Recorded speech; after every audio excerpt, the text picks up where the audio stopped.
ఇంట్లోనే కూర్చుంటారు, స్మార్ట్గా దోచేస్తారు, లింకులు పంపుతారు, ఉన్నదంతా లాగేస్తారు. ఇది సైబర్ నేరగాల పని.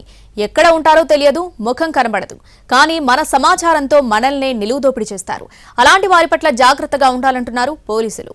అమాయకులే కాదు, చదువుకున్న వారు కూడా సైబర్ కేటుగాళ్లకు టార్గెట్ గా మారుతున్నారు.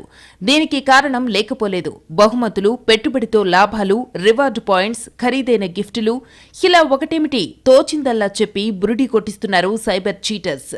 దీంతో అమాయకులు వారి వలలో చిక్కుకుని లక్షల రూపాయలు నష్టపోతున్నారు.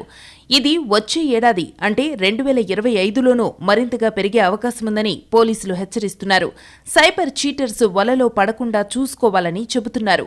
సైబర్ కేటుగాళ్లు దోచుకోవడానికి ఓ నిర్దిష్టమైన మార్గమంటూ ఏదీ లేదు. మన అవగాహన రాహిత్యమే వారికి క్యాష్ పాయింట్. దాన్ని ఆసరాగా చేసుకునే గేమ్ అంతా నడిపిస్తారు. ఇటీవల బంజారా హిల్స్ కు చెందిన ఓ రిటైర్డ్ ఉద్యోగికి వాట్సాప్లో ఓ మెసేజ్ పంపారు సైబర్ కేటుగాళ్లు.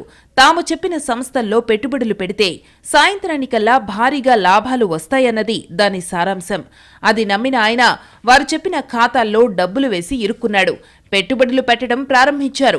మొదట్లో భారీగానే లాభాలు చూపించారు. కానీ విత్డ్రా చేసుకోవాలంటే అంగీకరించేవారు కాదు. కొద్ది రోజులు ఆగాలని, ఇంకా లాభాలు వస్తాయని నమ్మబలికేవారు. గట్టిగా అడిగితే రకరకాల రుసుములు చెల్లించాలనేవారు. చివరకు సైబర్ ట్రాప్లో చిక్కుకున్నానని గ్రహించిన బాధితుడు ఏకంగా 11 కోట్ల రూపాయల నిలువు దోపిడీకి గురయ్యాడు. ఇక ఇటీవల డిజిటల్ అరెస్ట్ అంటూ సైబర్ చీటర్స్ అమాయకులను బెదిరిస్తున్నారు. మీ పేరుతో ఉన్న సిమ్ ఆధారంగా మనీ లాండరింగ్ నేరంలో ఇరుక్కున్నారని ఫోన్ చేస్తారు. బ్యాంకు ఖాతాల్లోని సొమ్ము, ఎఫ్డీలు, ఎల్ఐసి బాండ్లు ఇలా అన్నింటినీ ముందుగా ఆర్బీఐ ఏర్పాటు చేసిన ఖాతాల్లోకి మళ్లించాలని ఒత్తిడి చేస్తారు. దర్యాప్తు పూర్తయిన తరువాత సొమ్ము తిరిగి మీ ఖాతాకు బదిలీ అవుతుందని చెబుతారు. కానీ అలా జరగదు. ఉన్నదంతా ఊడ్చేస్తారు. నిజానికి డిజిటల్ అరెస్ట్ అనే ప్రక్రియ లేదు. ఎవరైనా అలా చెబితే సైబర్ క్రిమినల్స్ గానే గుర్తించాలి. ఇక డెబిట్, క్రెడిట్ కార్డులు బ్లాక్ చేస్తున్నామని కాల్ చేసి బెదిరిస్తారు సైబర్ చీటర్స్. లేదా మీ క్రెడిట్ కార్డు లిమిట్ పెంచుతామని చెబుతుంటారు. పిన్ నెంబర్ లేదా సివివి ఎంటర్ చేయాలని లేదా చెప్పాలని ఒత్తిడి చేస్తారు. అలాంటి కాల్స్ వస్తే సైబర్ క్రిమినల్స్ పనేనని గుర్తించాలి. ఇక సైబర్ కేటుగాళ్లు పంపే ఈమెయిల్స్ పైన జాగ్రత్తగా ఉండాలి. తెలియని వ్యక్తులు, తెలిసిన వ్యక్తుల మాదిరిగా ఉండే ఐడీలతో మెయిల్స్ పంపుతూ ఉంటారు. లేదంటే ఏదైనా బ్యాంకో, ప్రముఖ ప్రభుత్వ సంస్థ పేరునో కూడా మెయిల్స్ వస్తూ ఉంటాయి. వాటిని తెరిచిన తర్వాత అటాచ్మెంట్లు మాదిరిగా కనిపిస్తుంటాయి. వీటిపై క్లిక్ చేస్తే కంప్యూటర్లో రిమోట్ యాక్సెస్ టూల్ చొరబడే అవకాశం ఉంది. అదే జరిగితే ఆ తర్వాత ఆ కంప్యూటర్ నేరగాళ్ల చేతుల్లోకి వెళ్లినట్టే. కాబట్టి తెలియని మెయిల్స్ తెరవకుండా ఉండడమే మంచిది. ఇక తక్కువ ధరకే రకరకాల వస్తువులు అమ్ముతామని ఆన్లైన్ వేదికగా కుప్పలు తెప్పలుగా ప్రకటనలు వచ్చి పడుతున్నాయి. వాటిలో ధర తక్కువ, ఇంటికే డెలివరీ అని ఊరిస్తారు. దానికి ఆశపడి డబ్బు చెల్లించారో ఇక అంతే సంగతి. ఒక్కోసారి అసలు సరుకే రాదు, లేదా పార్సిల్లో చిత్తు కాగితాలేవో పెట్టి పంపుతారు. జరిగిన మోసం గురించి చెబుతామంటే ప్రకటనలోని నెంబర్ పనిచేయదు. ధరలు ఎక్కువ తగ్గించి అమ్ముతున్నారంటే ఖచ్చితంగా అనుమానించాల్సిందే.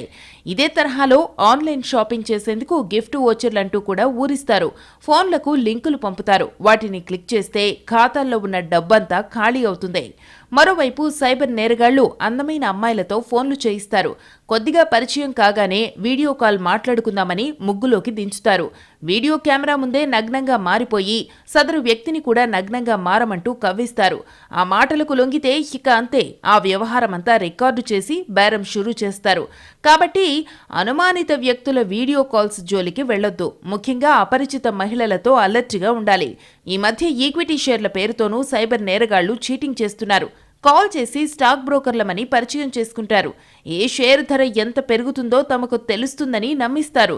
పెట్టుబడి పెడితే భారీగా లాభాలొస్తాయని ఆశ కల్పిస్తారు. నమ్మి ఇన్వెస్ట్ చేస్తే ఇక అంతే. లాభాలు కూడా భారీగానే వచ్చినట్టు యాప్లో చూపిస్తారు. కానీ ఆ డబ్బు మాత్రం డ్రా చేసుకోవడానికి ఉండదు. గట్టిగా అడిగినా, తదుపరి పెట్టుబడి పెట్టేందుకు నిరాకరించినా మళ్లీ ఫోన్ కూడా ఎత్తరు.